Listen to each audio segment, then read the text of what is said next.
Today we're making Arroz Caldo, which is a Filipino chicken and rice porridge, the perfect comfort food for when you're feeling sick or for when it's chilly outside.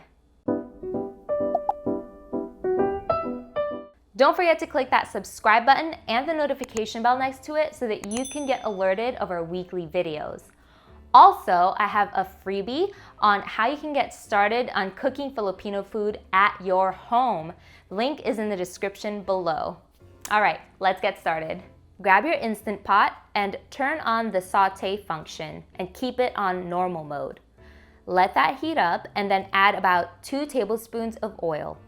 Add about 5 crushed garlic cloves, 1 chopped medium onion, and about 2 inches of ginger, sliced thinly.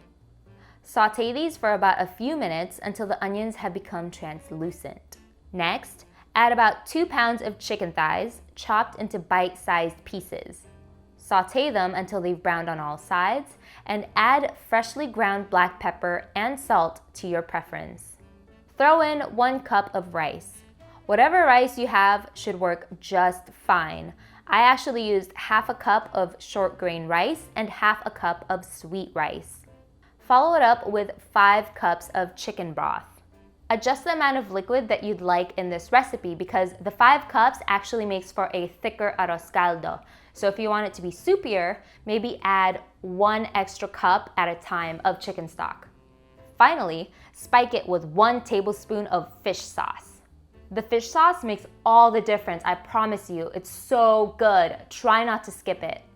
Stir everything well and then secure the lid of the Instant Pot, keeping the vent open. I don't get too fancy with the Instant Pot functions, so I just keep it on sauté mode. It does the job. Cook this for about 15 minutes and then press the off button and allow the pressure to fully escape from the vent, which takes about 5 minutes. Then, open the lid and press the sauté button again, and just allow this to cook for another 5 to 7 minutes so that it can thicken up, and stir it occasionally. And that's it! It's so quick and only requires a few ingredients.